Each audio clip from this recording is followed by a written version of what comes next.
Tamerlane, also known as Timur, is regarded as one of the most evil and dangerous individuals to have ever lived. Timur's reign was marked by horrific acts that can still send shivers down our spines. He took countless lives, conquered lands ruthlessly, and destroyed communities.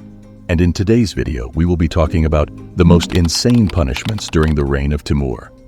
Without further ado, let's get into the video.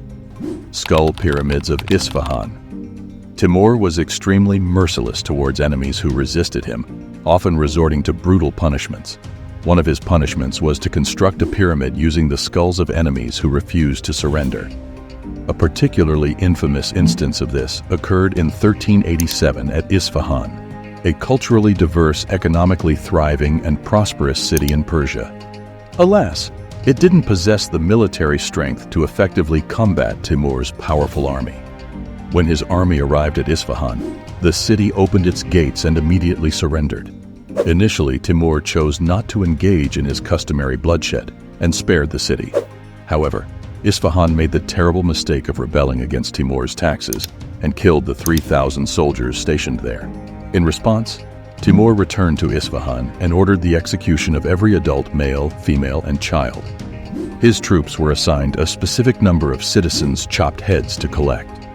An eyewitness claimed that 28 towers, each consisting of 1,500 skulls, had been built in the city. Timur also commanded the women and children to be taken outside the city and ordered the separation of children below the age of 7 and instructed his men to ride over them. Witnessing this horrifying scene, the mothers of the children pleaded at his feet, begging him to not kill them. However, he remained unmoved by their pleas and persisted in his order to trample over them. When none of his soldiers were willing to be the first to carry out this gruesome act, Timur became frustrated and rode over the children himself, challenging his men to follow suit. Reluctantly, they were compelled to ride over the innocent children, resulting in the tragic trampling of all 7,000 of them. Industrial slaughter in Delhi. Timur claimed that the sultans of Delhi were showing the Hindus too much religious tolerance when he invaded India.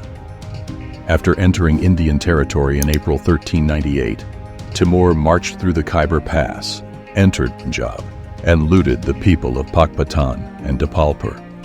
Along the way to Delhi, Timur ravaged many cities, including Sirsa, Fatehabad, and Tohana, before ultimately reaching Delhi after defeating the army of the governor of Meerut. Prior to his war against Sultan Nasir-ud-Din Mahmud Shah Tughlaq in Delhi, he mercilessly ordered the execution of 100,000 Hindu prisoners because he believed they might try to escape and help the enemy in the upcoming battle. A chronicler described how high towers were built with the heads of Hindus, and their bodies became the food for ravenous beasts and birds. Those who survived these atrocities became prisoners of the Timurid Empire. He crushed the Christians. In 1399, Timur attacked the Sivas in Turkey. The town was guarded primarily by Christian Armenian soldiers. He assured the inhabitants that if they surrendered, there would be no bloodshed. They believed him, and, in a sense, he kept his promise to them. He ordered the 4,000 soldiers to be buried alive, instead of slaying them with a sword.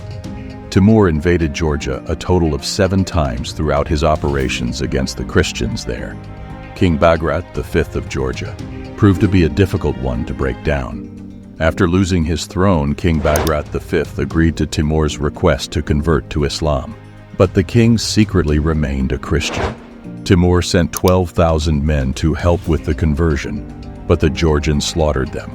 Timur was enraged and vowed a sinister retaliation. His soldiers destroyed, burned, and killed everyone in their path as they marched through the countryside. He and his soldiers arrived at Kvabtakevi, where the locals had taken refuge in a monastery out of terror for their lives. The villagers were given a choice to convert right away or perish in their monastery. They chose death and were burnt alive. Enemy of Islam.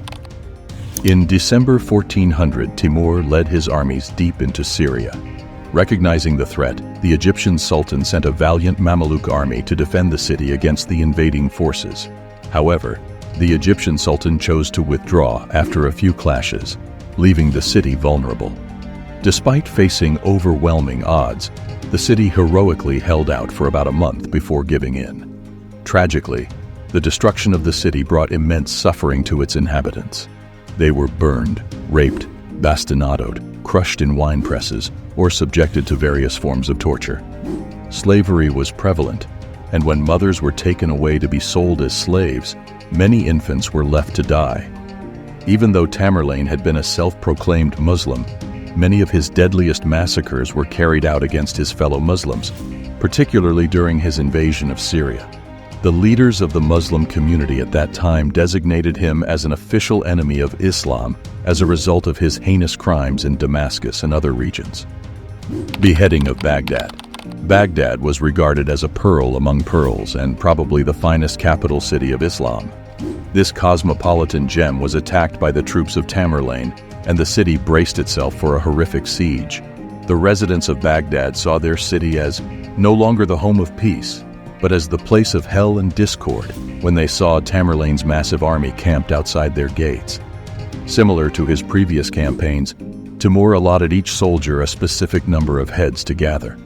Each soldier had to return with at least 2 severed heads, and failing to meet the quota resulted in the loss of the soldier's own head. Timur commanded the destruction of every residential building, ensuring that not a single house in the city remained standing. No mercy was shown, not even towards women, elderly individuals, or children. On that day, 90,000 people, mostly Muslims, were brutally killed. Their skulls were then used to build 120 stinking towers that filled the city of Baghdad. He humiliated the Ottoman Sultan. In 1399, Timur had begun his campaign against the Ottoman Sultan, Bayezid I. The matters escalated quickly when Timur killed Bayezid's son, Prince Ertugrul, during the capture of Shivers. This led to a series of heated exchanges where Bayezid resorted to derogatory insults, referring to Timur as a dog and a coward. When Bayezid found out that Timur was marching towards Ankara in 1402, he marched his army towards his enemy as fast as possible to ensure the battle took place far from the city. However, this turned out to be a terrible mistake. In his haste, Bayezid didn't gather enough food and water for his soldiers. To make things even worse, Bayezid made his army march through a desert area. The Ottoman army, which had around 85,000 exhausted and thirsty men, fought against 140,000 strong and healthy Timurid warriors. During the battle, Bayezid was captured when his horse was killed. He was locked in a small iron cage and was placed under the table where bones were thrown at him. The Sultan's wife was forced to serve the guests while naked, and Bayezid was given scraps from the table. The cause of the Sultan's death remains a mystery. It is suggested that he committed suicide by hitting his head against the iron bars in his cell or taking poison.